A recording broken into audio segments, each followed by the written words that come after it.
What does minimalism teach us about ourselves? The idea is like less but better and stripping away like all the non-essential stuff that's going on. I'm the most unorganized person ever, and I've tried it so many times, and I've That's just unbelievable. Your viewers can't, accept this answer. What motivates and drives you in your personal and professional life? I cannot go back to a 9 to 5 job. Like I cannot do it. So that's what really drives me to be successful on YouTube, to start the other businesses I've tried to start, is like How do you keep looking at things in newer ways? looking at everybody else and looking at what's that's one thing that I can take from this book or this podcast or this other creator that I can implement into my own life. But that's kind of how I continually try new things. And it's also experiment. Can you share, some basic habits or routines contributing to your productivity and well-being? To really boost my productivity, I use the 90% rule. So this is just a rule that like sometimes things need to be done. They don't need to be perfect. They could be 90% done, and then you just get it out of there and you move on to the next thing.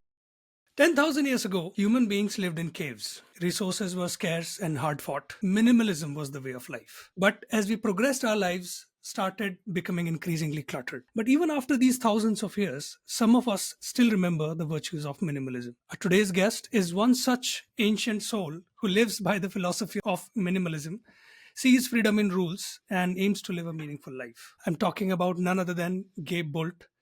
Gabe, welcome to the Fireside Chats. Hey, thanks for having me on, man. I'm glad to be here. Why do you talk about such an ancient topic, minimalism? I feel like in today's world, especially with technology over past even just like 10, 20 years, people have just become so like bombarded with information. We get so much information now that we don't actually live our lives. We live our lives like through a screen, and it just becomes like everybody's stressed, everybody's busy. And there's this freeing idea of like slowing down a little bit and just focusing on what's important, which I feel like very few people do, and everybody wishes they could do, but they just can't escape this loop that they get stuck in. So for me, when I tried this out for the first time, I noticed a ton of benefits, and since then I've just been trying to simplify my life as much as possible so I can actually have space for the things that matter. And I think that's what it's really about. Right. And what kind of feedbacks you have gotten from, your viewers? Tell us something interesting. Yeah. So, I mean, I think there's been a lot of people who haven't really thought about this a lot. They just kind of live their lives, and they don't live a life by design. They live a life by default. And therefore like they're super cluttered, and things get really busy. So there's been a lot of people who, like, once you start down this path of decluttering and cutting stuff out, it's almost like an addictive thing, and you get super excited about it. And you start doing extreme challenges and stuff like that, just to kind of push yourself, and just like kind of like this growth mindset, I think, is what it kind of Right. comes down to.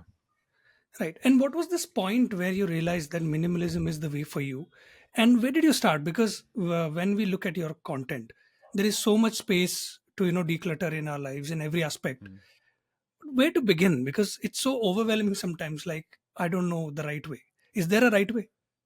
I mean, no, there's not a right way. Everybody's different, just like anything. Every finance plan is different. Every minimalism path is different. But I think there's two things here. The first thing is that it's a journey. It's not a one-time thing and then you're all done. It's like this continued lifestyle of like, you're going to keep decluttering. It might take years, but you're going to continually try to just simplify your life. That's all it really comes down to, right? And then for me, the first thing that I recommend for a lot of people is just choosing one room in their house, whether it's their kitchen, their bedroom, their living room, and really just decluttering that one space and then seeing what that feels like. And once you realize that, like, I got rid of all this crap that was in here, and now I can always see the floors, and I'm not stressed in this room, and it's like a more peaceful room, then you're going to want to do the rest of the house. But if you start with something small, you can do that in like a day. And then you can, next week you can do one more room, and next week. So you'll just like win a little bit of a zone, and then you just try to, add on to those zones.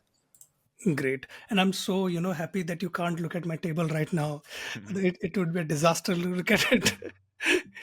We all need decluttering. That's what I'm trying to say. Uh, your content, revolves around your way of looking at things, which is really, really interesting. That's why we watch your content. Be it tiny habits, designing, organizing space, and rules. How do you keep looking at things in newer ways? I think for me, like most of what I've talked about is I've stolen from other people. Like everything has already been said before. I've been reading like a book a week for most of the past year or two. Like I've read way too many books at this point. I'm actually trying to slow down because like at some point you're reading too much and you have to take action on the stuff you're reading. But a lot of it is just looking at everybody else and looking at what's that's one thing that I can take from this book or this podcast or this other creator that I can implement into my own life. So everything that I do is, it's stolen from 30 different people, and this hybrid of what works for me personally, and it's going to be different for everybody. But that's kind of how I continually try new things. And it's also experimenting, like I've tried different challenges, different rules, different habits. And, like this one doesn't work for me. It changed this guy's life. Doesn't work for me. But you just keep trying new things until you find something and you're like, wow, I'm literally 1% happier every day because of this little habit. And, and then you just try to stack on that. It's interesting. What's one rule which is very, generic that doesn't work for you? That doesn't work for me. Yeah. I don't know if I can think any I mean, I off can the think top of of my this. head. I'm not like super Yeah. organized. Like time blocking is a big thing. Like everybody has calendars and stuff. I am the most unorganized person ever, and I've tried it so many times, and I've come to the grips like recently in the past year that like I'm unorganized, and that's okay. That's just unbelievable. Your viewers can't, accept this answer. But, I can think of this habit of waking up early, right? A lot of Mhm. people struggle with it. It's so basic to human beings, but some people just, throw their hands in the air like, I can't do it. Is it the right answer? Can people not do it? I mean, so especially let's start with taking that one for instance. Everybody struggles with waking up early, right? But what they actually struggle with is going to bed early. Oh, So that if you go to bed at 9 o'clock, you're gonna be ready to wake up at 5:30. Like I wake up at 5:30 for the past like year or something like that, and I never hit snooze once. But the reason I never hit snooze once is I put my phone with the alarm on the other side of the room, so I have to get up out of bed in order to turn the alarm off before it wakes my wife up. And now yeah. I'm already out of bed, and my clothes are right next to my phone, so I just grab my clothes and I go downstairs. So like I tricked myself into going downstairs by having a bedtime for myself because like at night, what do you do at 10 o'clock at night? You're watching TV. You're literally not helping your life. What do you do at Phones. 6 o'clock Yeah. in the morning? Yeah. You're journaling. You're doing something to improve your life. So if Right. you're able to set some rules for yourself, you can make almost any habit stick. You can become a morning person. I used to sleep until 10, like as late as I possibly could. Now I literally can't sleep in past 6 o'clock because I've trained myself to do this thing that Wow. really improves my life. We're talking about, like 1 a.m. in the morning where people are sleeping right nowadays. So Yeah. it's impossible to wake up early. You're right. Uh, Drawing back to your, starting point, what was that point where you, realized that this is the path for you? What changed? So there was a few things. The first thing that really led me to trying to change my life, I guess, was it was like New Year's night, and I was working at a job doing like operations manager for a cleaning company. So it wasn't like anything talented. And I was having to cover for somebody who is out. And I was like, I cannot be doing this next year. I need to change my life. And that was like a super pivotal moment for me of like, I will do whatever it takes to get out of this.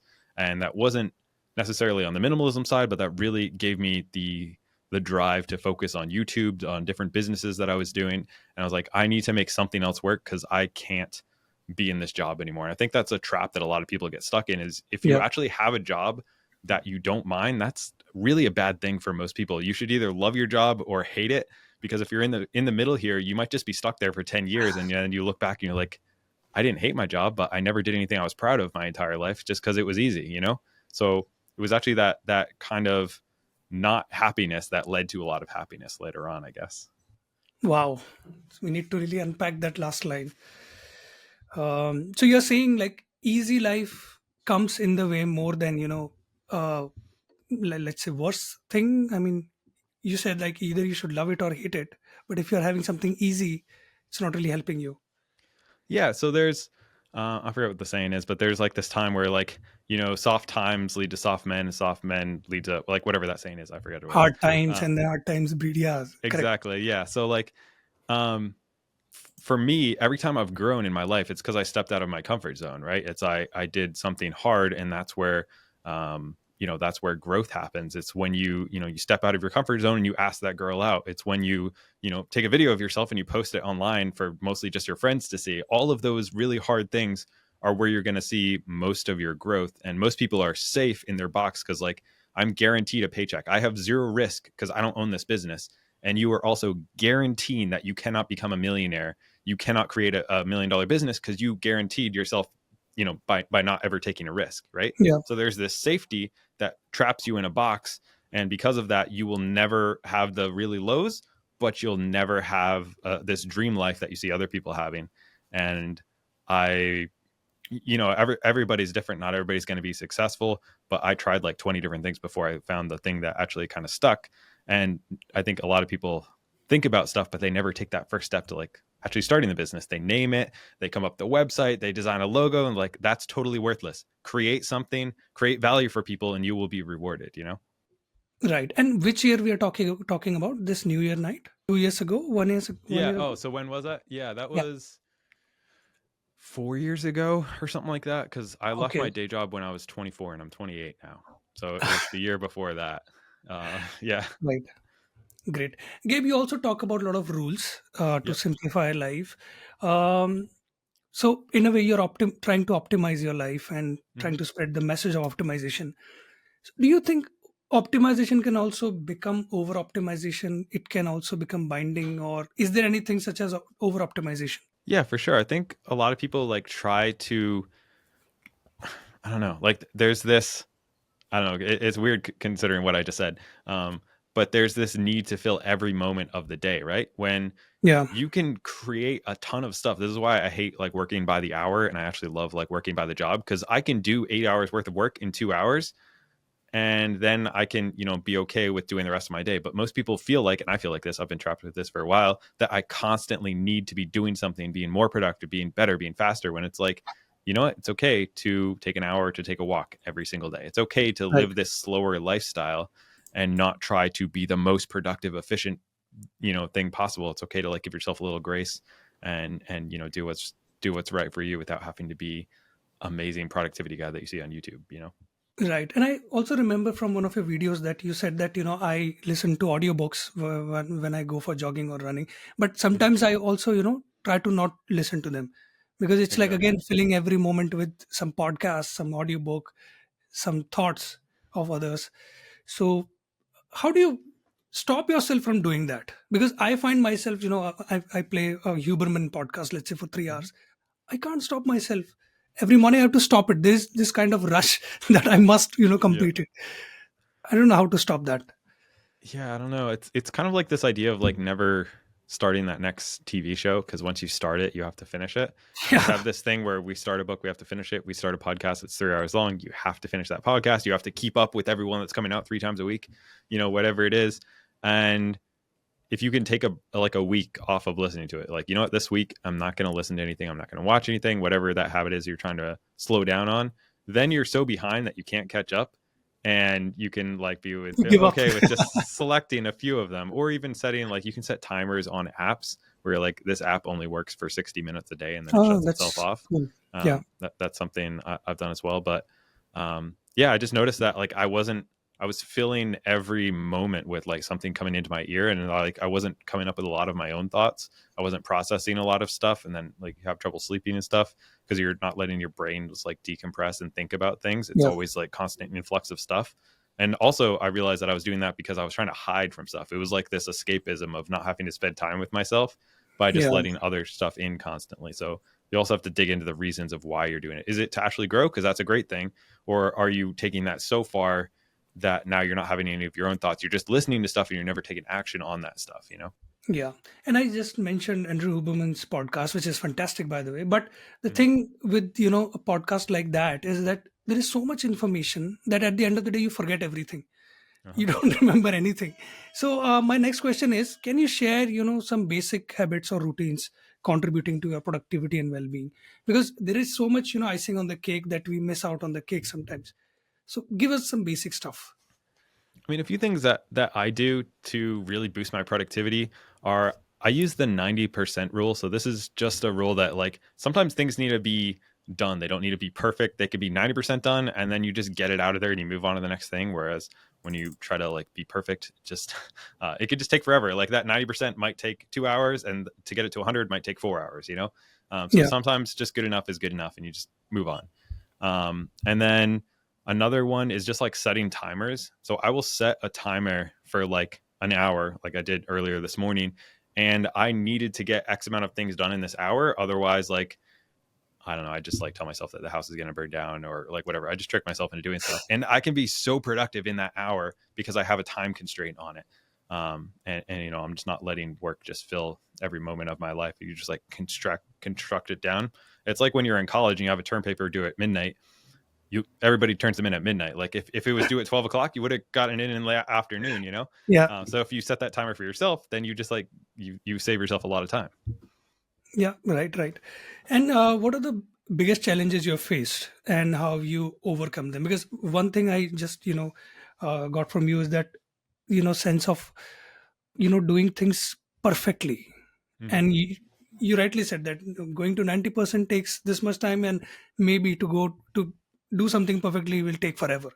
So how do you stop yourself from doing those things? How do you overcome those challenges? I don't know. I think some of that's just like practice and being okay with the person who's, I don't know, like I read this book called Essentialism. It really talked me through a lot of these things. I totally recommend that for people.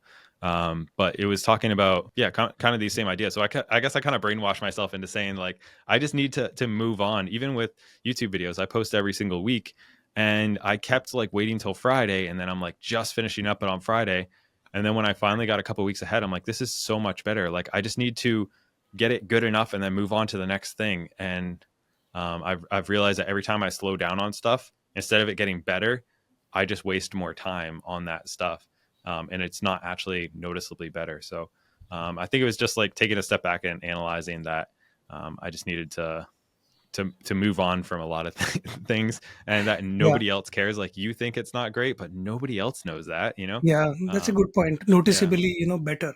We think Yep. that it matters, but it doesn't actually. No, it doesn't. Nobody cares. Yeah. Again, bringing you to a very essential question: what does minimalism teach us about ourselves? I think it shows you like what's important to you, right? Because the idea is like less but better, and stripping away like all the non-essential stuff that's going on, whether it's most people wear 20% of their clothes 80% of the time. Most people, like the 80-20 rule, everybody knows about Yeah, that, but there's this certain amount of stuff that's important to you. And when you actually step back and look at your life, you say spending time with my daughter is important to me. This other stuff is not important to me. Having, constantly, going out with people, or even, having more money, whatever it is, yeah, that's not as important as being able to be home. So even if I take a pay right. cut, but I'm able to stay at home, that's what's important. So I think this can really be a good way to actually reflect on yourself and your own thoughts, and, your own goals and stuff. That I think a lot of people just don't do because they're just so busy on the hamster wheel. Right, right. Coming to your YouTube channel, Gabe, Sure. what has been the journey like? How fast you're growing nowadays? What is your community there? Please tell us about it. Yeah. So I started like, I don't know, 5 something years ago. And I'd never picked up a camera at the beginning. I'd never like had any experience doing anything. I'd never acted, never wanted to make videos. Like it wasn't like, oh, I've always wanted to be a YouTuber since I'm a kid. I was just so excited about finances and like bettering yourself. And I was just making videos about that. They were horrible, but I eventually gained these skills after like putting in, 100 reps. They actually started to get better. And it's been, uh, like, I think a lot of people think that YouTube is like this linear thing where like you just keep growing, but it's really like you got to get through this, the valley of disappointment, where you're like, you have a little bit of success, you have one Yeah, video that does well, and then you have 6 months where you're like losing subscribers every time you post because people like remember that you exist. And then if you get through that, that's where like 90% of people quit. If you get through that, that's where you have this like boing thing, and that's what's going on right now. Is I've got the boing thing going on, which has been really cool, but also know it's not going to last forever. But it's been super great to find these other people that, like, when I've met some of them in person, like, we listen to the same podcasts, we watch the same YouTubers, we read the same books, we have the same habits, we drink the same coffee. It's like we found this community of like so like-minded people that you can't find anywhere else, really. I mean, I guess you can if you like join forums or something, but it's great to have that community aspect as well, of like everybody's as passionate as you are about these random yeah, things that nobody's even heard about. yeah, yeah. And you also teach this program called 5 Hour YouTuber. Yeah. So please tell us who can join this program, and how long it is. What do they learn? For sure. Yeah. So we're doing our first cohort of this in April. So it closes in a couple weeks. But pretty much I have figured out how to run my channel with like 500,000 subscribers on 5 hours a week. So this is really just teaching the systems of coming up with good video ideas that are actually going to get views, creating content in a entertaining manner that doesn't take forever, editing faster, like the things that are important, just focusing on all the essentials of things that are important for YouTube, even how to outsource stuff like that, which I've done a lot more recently, and then how to like actually turn it into a business. Like a lot of people, especially when I was getting started, I was trying to make money off of AdSense, and that's just like a horrible method for making money on YouTube. So how to like actually make money other ways on YouTube. So Right. yeah, it's just like a community and trying to teach all the mistakes that I've had on YouTube to other people so that they can hopefully have similar success. Speaking of, making money on YouTube, what kind of, brand deal would be ideal for you, Brand deal would be ideal. which matches your brand? Yeah, I mean, I talk about a lot of stuff, right? I talk about clutter-free habits. I talk about finances. I talk about whatever. So there are a decent amount of brands that I work with. Like for me, I love like I've been wearing Cuts clothes for like this is not sponsored. I don't know why I'm saying this, but I've been wearing them for like 5 years because like I originally heard of them. I reached out to them. I'm like, hey, can I work with you? Because I love your stuff. And that's been a really great deal for me because it really aligns with like less but better. You love everything in your wardrobe. So pretty much every brand deal I try to do, I try to make sure that it's something that I personally use and that I actually think will improve people's lives. Because not every time you spend money is actually, hurting you. Some things are actually really important to spend money on. Budgeting tools, Yeah. quality things, whatever those are, even ways to improve your health. Like there are actual beneficial things out there. And then there are the other things like crypto stuff that people send you constantly or Temu stuff that people send you constantly. And I'm like, I don't think this is helping people. So I don't want to work with them. So it's got to be, aligned with your values and your audience's values. Yeah, I mean, if a brand manager is listening to this conversation, it's really important to work with the right creator, because Mhm. in early days, if you remember, everyone was selling mattresses in their podcast. Yeah. So it was very Feel like weird. sleep. Yeah. So yeah, I mean, it's really, you need to know what kind of Mhm. audience your creator has before working with them.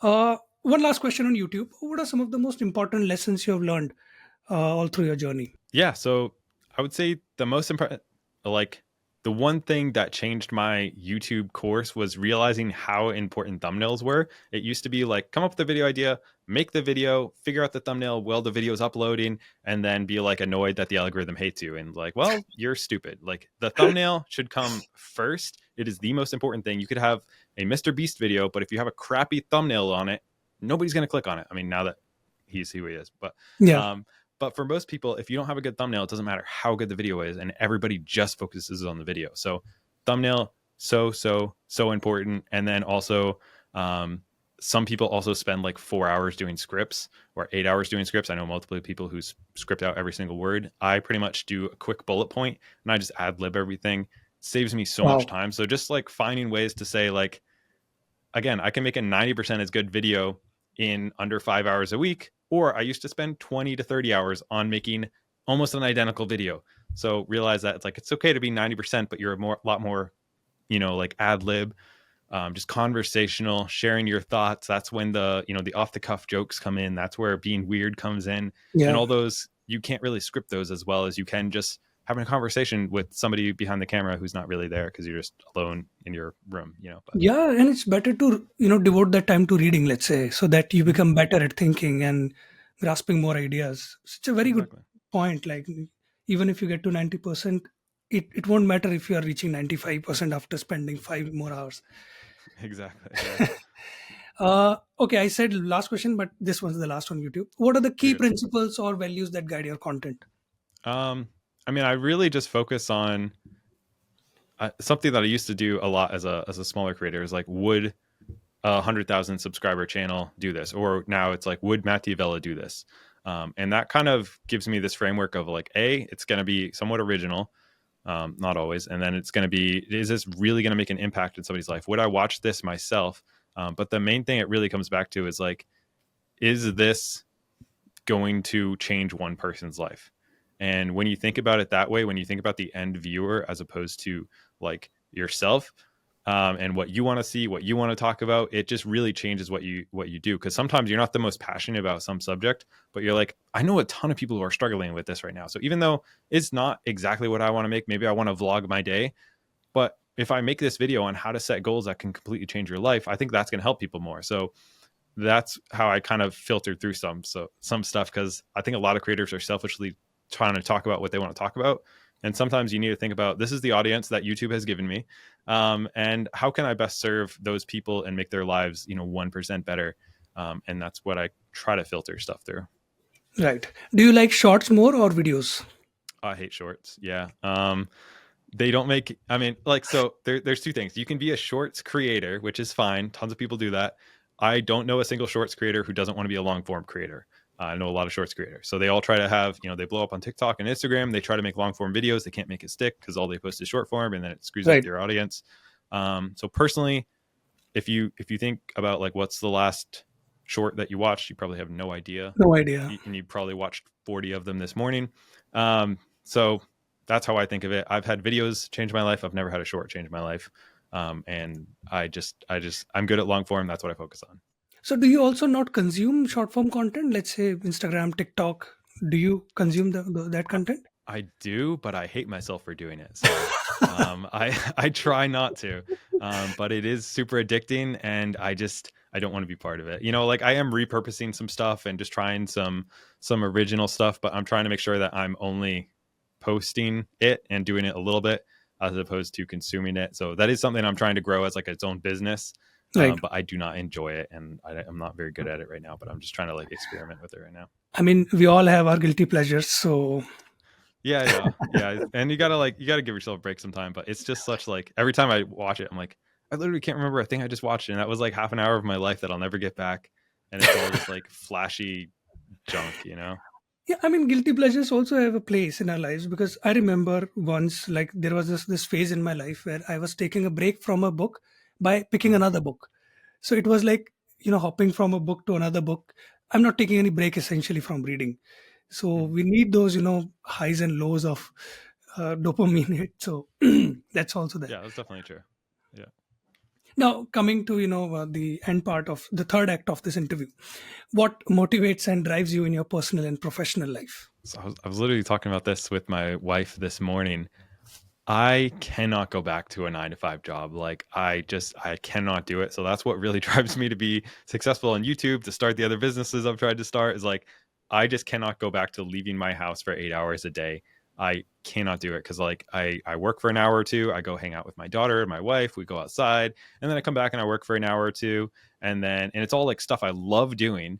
And then I go do something else. So even though like we make enough money now and all that, like I have this drive to help more people, but also to make sure that I never have to leave my kids for 8 hours a day again. Like I just Right. can't do that. I never, like when they're 5 years old, 10 years old, 20 years old, I want to be there every step of the way and never have it be a thing of like, oh, I don't know if I can make their soccer game or their rehearsal or whatever tonight. That will never be an option. And that's why I work way harder than I need to. And I'm trying to slow down. But it's kind of that fear that drives me, I think. I think this is what success looks like. That's exactly how you should, let's say, define success for yourself. And I think you have answered my next question, defining success. So I'll skip that one. Yeah. Uh, looking ahead, what are your aspirations and goals? Again, both professionally and personally. I know that you are in this phase which you prefer. You don't want to go back to Mhm. 9 to 5. But what's next for you?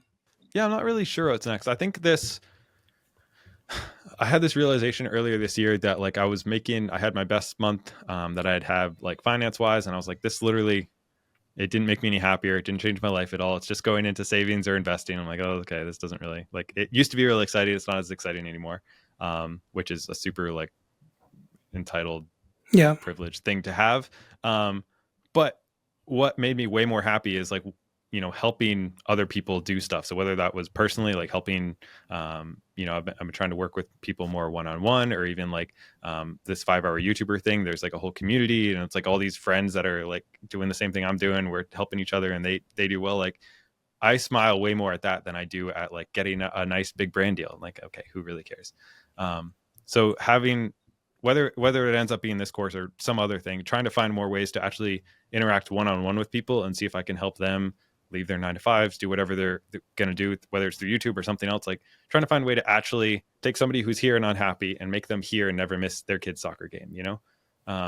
That's what is kind of my goal. I don't know what that looks like right now. I'm just trying things. And then, you know, personally keeping doing what I'm doing. And then eventually we'd like to get a farm and kind of slow down a little bit more. And, you know, eventually have, you know, some land. We have chickens coming in a couple of weeks. That'll be fun.